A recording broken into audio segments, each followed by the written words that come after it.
For me, the Commonwealth Bank has meant a great deal. I look at somebody who is contributing to national debate, like David Murray, who has been a very, very important leader in relation to probity and appropriate conduct. I look at somebody like Les Taylor, whom I knew. I look at those who have followed, and I cannot see people conducting themselves in the same way. The Managing Director, Mr Nurev, I've never met him, but he's made some comments that they thought they were getting a lot of lesser quality loans. I don't know. But what I am reasonably satisfied is that if the bank had been reasonable and would talk matters through and negotiate with their clients, they might have been resolved very differently. They have conducted themselves in ways that are absolutely unconscionable.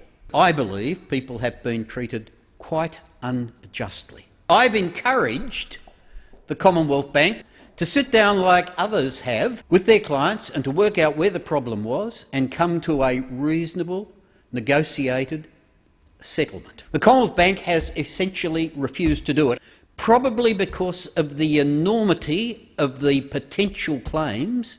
Imagine if you've got 2,000 customers all looking for $1 million compensation. $2 billion might come off the balance sheet.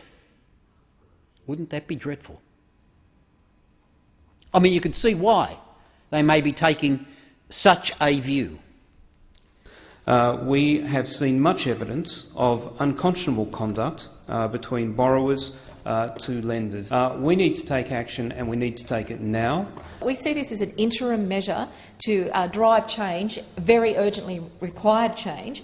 However, we do not consider that we were able to determine definitively that there was no widespread or systemic illegal or unethical behaviour by the banks, and that is why Labor members of the committee make a recommendation that a Royal Commission be established to examine the banking and financial sector, and particularly widespread instances of illegal and unethical behaviour, financial services duty of care, the culture ethical standards of the sector, and the regulators' role in ensuring better access to high-quality services. In my capacity as chair of the Senate Economics References Committee, I've seen the types of behaviour that this report touches on in other areas. The scrutiny of financial advice inquiry has seen similar examples of unethical and unconscionable behaviour within the Australian financial services industry, and the Labor members of the PJC do believe that there is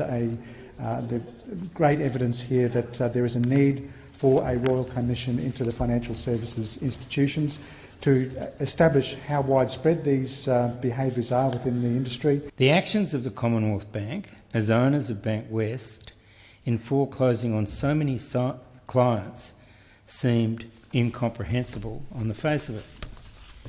However, recently an individual who has been a victim of forced foreclosure sale suggested that the capital provisions of the Basel Accord banking rules seem to provide an explanation for the behaviour of CBA and Bankwest.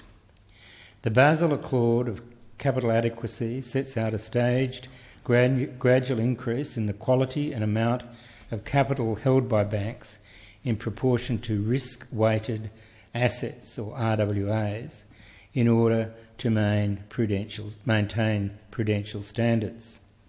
Failure to meet these standards has consequences for a bank's access to capital and ultimately their profit margin.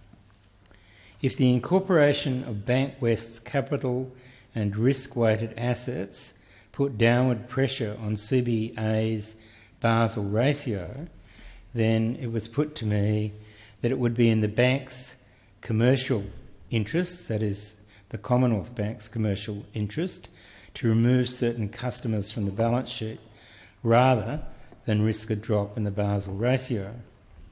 Such a drop would decrease the CBA's profitability across all products through an increase in capital costs, among other things.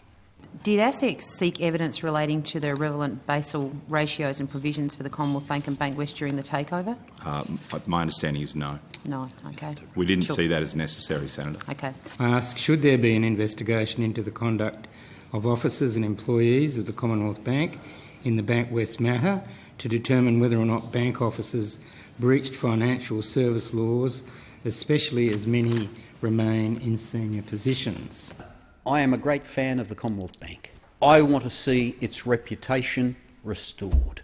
If they are prepared in good faith, with independent arbiters, to deal with these issues, and if they do that, there may be some justice.